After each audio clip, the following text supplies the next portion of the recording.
Hi guys, in today's video I'm going to be showing you how to make chickpea tofu, which is basically a traditional food in Burma, and it's a really nice substitute for soy tofu. It's got a nice creamy eggy taste, so I'll show you how to make it.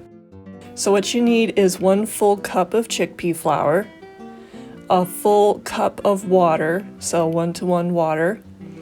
You're going to have about a teaspoon of turmeric powder for that nice yellow color. Some salt, I think a ½ teaspoon, and some pepper to taste. And I'm using pepper to activate the health benefits of the turmeric. And you want to stir that really well, make sure you have no lumps. And then to the saucepan we're adding 2 cups of water or broth.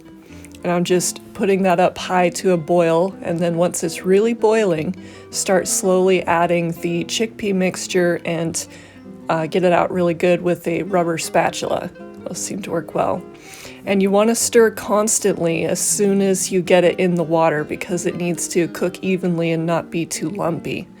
So you're going to stir that pretty frequently, almost constantly, for about 5 to 7 minutes. I find 7 minutes is the golden amount until it stops tasting bitter and green and starts getting really creamy and cooked and done. So you want to cook out that bitter flavor for at least 5 to 7 minutes until it tastes good. So once that's done, you want to quickly scoop it into a container. I'm using a glass Pyrex casserole dish to put this in, and you don't need to grease the pan at all because it will be pretty rubbery and kind of come off on its own.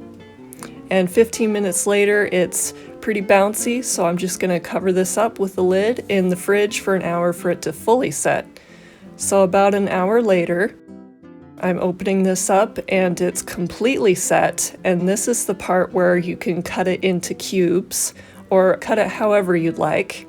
And as you can see, this is really nice and firm, kind of springy. This is a good firm tofu. So now I'm going to stir fry with it.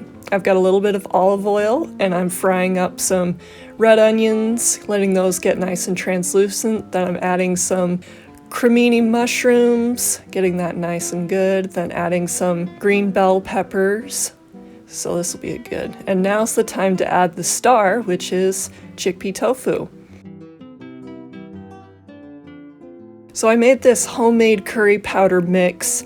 It's got turmeric, ground cumin, coriander, and I forget what else is in there, definitely black pepper. But I'm stirring that in and adding a little bit of water just to help it lift better, and some extra salt and pepper.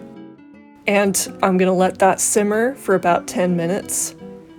And then that'll have well congealed all the flavors, and you can really see the tofu start to soften. And I'm adding a little garnish of lime juice and cilantro and stirring that in really well. You can see when it's heated up with water, it tends to get even softer and softer as it cooks. Now this doesn't look like much, but with the leftover curry and rice, it tasted unbelievably amazing. So this turned out pretty well. I hope that was useful, and next week, tune in. I'm going to make an amazing chickpea tofu quiche, so stay tuned for that. Thanks for watching this video. Please be sure to subscribe and turn on the bell notification so you get my newest videos coming up. Thanks for watching. See ya!